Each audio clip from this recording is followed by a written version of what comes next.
She lit the candles around the temple room, burned some dry cedar, sage, and lavender, then pulled out a handful of soft, chocolatey brown clay. Looking to the north, she called the night to her, to bring its medicines of dreaming, mystery, and quiet rest. Turning to face the east, she welcomed in the healing dawn with all of its clarity and inspiration. She turned again and looked to the south, filled with the heat of passions, where our inner spark ignites outwardly amid lovers or projects through the great song of life. Another quarter turned to invite the west, with all of its teachings of returning home, returning to our deep selves, to our innate wisdoms. Lifting her face and hands skyward, she reached with her entire being to feel the expansive nature of the cosmos with its rhythmic timekeeping, and felt the same spaciousness between her own cells, her very molecules, where the same rhythms of the sun and the moon animate her body. Then she knelt low and close to the floor, hands pressing down to feel the earth below, feet laid flat, all awareness traveling down like roots and tendrils growing deep into nutrient soil. It was here where her fervent prayers move her most.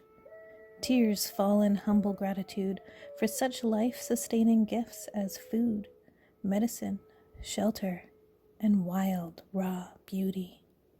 It is here she pledges and repledges to walk and listen in deep reverence with the natural world.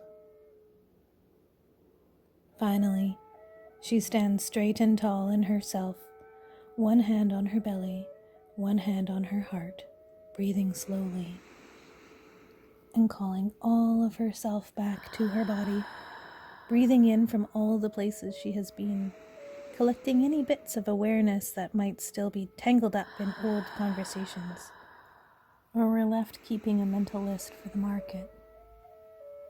She tapped on her sternum a few times, whispering, "Fulcha, welcome, welcome, welcome, Fulcha."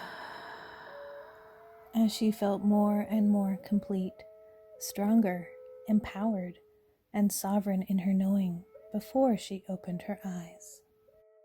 Only then it was time to take the ball of clay into her hands and settle in with her thoughts on the mornings free.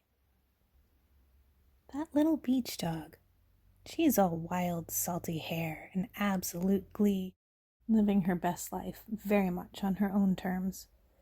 Anyone walking in the little bay is greeted as if a long-lost best friend. And suddenly, you have a walking companion. She wanders along paths of her own making, through trees and scrub, each night to choose a home for sleeping over at. Usually, people give her a little supper or put a coat on her during winter months. She'll adopt you as her own for an hour, a night, or a week. Guard against bears and bark at squirrels, then be off on adventures of her own making, only to show up again days or months later. Pinch, pinch, pinch. These thoughts came into mind, traveled down her arms, and out of her fingers into the clay with every small press. A cup was taking shape, one that was becoming infused with a sense of wild freedom and of a life crafted entirely of one's own choosing.